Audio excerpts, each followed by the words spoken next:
एक समय की बात है जब राहुल अपनी माँ के साथ एक छोटे से घर में रहता था। राहुल दिमागी तौर से बहुत कमजोर था। स्कूल में सब बच्चे उसका मजाक उड़ाते थे, पर चिंटू और रिंकी उसका हमेशा साथ देते हैं। उसी की क्लास में राजन नाम का एक लड़का था। उस लड़के से पूरी क्लास डरती थी। एक दिन की बात है जब क्लास में टीचर सबको पढ़ा रही थी। वो राहुल से एक सवाल करती है, पर राहुल चुपचाप खड़ा रहता है। हद हो गई राहुल, तुमको इतना भी नहीं पता? मैं बता रही हूँ तुम इस साल भी फेल हो जाओगे। कल के कल अपनी मम्मी को स्कूल लेकर आना, समझे? टीचर इतना कहकर बाहर चली जाती है और उसके जाते ही बच्चे राहुल का मजाक बनाने लगे। अबे क्या वो ही करता रहेगा जिंदगी भर? मैम चली भी गई, जब देखो वो पर इसकी सुई अटक जाती है। राजन की बात सुनकर सब बच्चे राहुल पर हंसने लगते हैं। राहुल खड़ा खड़ा रोने लगता है। चिंटू और रिंकी राहुल के पास आकर उसको चुप कराते हैं। लो आ गए इसके चूजे। एक दिन वो भगवान है ना, वो तुमको अच्छा सबक सिखाएंगे। ओहो, आज तो तेरी जुबान चल पड़ी। तू मुझे जरा बाहर मिल। राजन स्कूल के बाद राहुल और उसके दोस्तों का गेट पर ही इंतजार करने लगता है। जैसे ही वो तीनों आते हैं, राजन पैर अड़ाकर राहुल को नीचे गिरा देता है। राहुल की कोहनी छिल जाती है और वो रोने लगता है। तीनों बच्चे डर जाते हैं। मम्मी बहुत दर्द हो रहा है। देखा, मुझसे पंगे लेने का नतीजा। अभी हाथ टूटा है, पर कल पैर भी टूट सकते हैं। इसीलिए मेरे सामने आगे से मुंह मत खोलना। और तुम दोनों इसके चूजे, तुम दोनों भी कान खोलकर सुन लो ये बात। वो कभी डर कर अपने घर भी इस बात का जिक्र नहीं करते थे।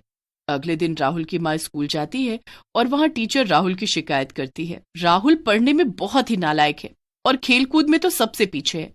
इस साल मैं उसे मौका दे रही हूँ, पर अगले साल आपको कोई ना कोई डिसीजन लेना पड़ेगा। राहुल की माँ उदास होकर घर वापस आ जाती है। माँ, मैं तो बहुत पढ़ता हूँ माँ। वो मैं भूल जाता हूँ। मैं जानती हूँ मेरे बच्चे, मैं क्या करूँ समझ नहीं आता।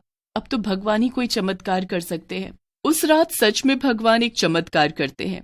1 महीने पहले पृथ्वी से भेजा गया चंद्रयान उस रात एक जंगल में वापस आ गिरता है। राहुल भी उस रात बहुत ही उदास होता है। वो घर के बाहर टहल रहा होता है और टहलते टहलते आगे निकल जाता है। उसे अपने सामने एक अजीब सा भूतिया बच्चा दिखता है।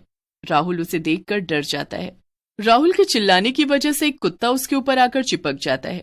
भूतिया बच्चे से राहुल की यह हालत नहीं देखी जाती। वो अपना हाथ उठाता है और एक उंगली सामने की तरफ करता है। उस उंगली से तेज रोशनी निकलकर सीधा कुत्ते की आंखों में जाती है। कुत्ता उसी पल राहुल को छोड़ देता है और वहां से भाग जाता है। राहुल उस भूतिया बच्चे को देखकर मुस्कुराता है और उसका हाथ पकड़कर खड़ा हो जाता है। मेरा नाम राहुल है।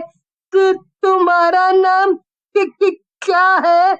और तुम कहाँ से आए हो? मैं वहाँ ऊपर चांद से आया हूँ। मेरा कोई नाम नहीं। अच्छा, तुम्हारा कोई नाम नहीं? मैं तुम्हारा नाम रेंचो रख देता हूँ। राहुल और रेंचो। मुझे अपने घर जाना है। तुम्हारा घर तो बहुत दूर है। अभी तुम मेरे साथ चलो, यहाँ तुमको कोई पकड़ लेगा। हम कल तुम्हारे माँ बाप को ढूंढेंगे। राहुल उस भूतिया बच्चे को अपने घर ले आता है और अपनी माँ को आवाज देता है।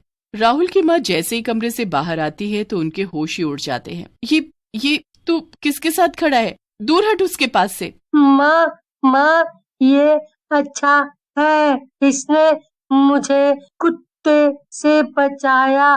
क्या? इसने तुझे कुत्ते से बचाया? पर यहाँ पहुँचा कैसे? जो चंद्रयान उस दिन पहले पृथ्वी से चांद पर गया था, मैं उसमें एक दिन बैठ गया और गलती से पृथ्वी पर आ गया। मुझे माँ के पास जाना है। राहुल की माँ भूतिया बच्चे को अपने पास बुलाती है और उसे गले से लगा लेती है। अब तुम दोनों जाकर सो जाओ, कल हम तुम्हारे माँ बाप को ढूंढेंगे, ठीक है? दोनों बच्चे जाकर कमरे में सोने लगते हैं। फिर भूतिया बच्चे की नजर टेबल पर पड़े एक प्रोजेक्ट पर पड़ती है। ये मेरा प्रोजेक्ट है।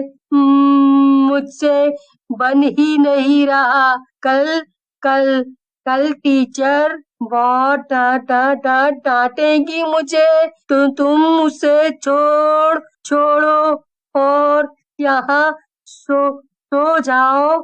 राहुल सो जाता है, पर भूतिया बच्चा अभी तक नहीं सोया होता। वो उस प्रोजेक्ट के पास जाता है और उसे बनाने लगता है।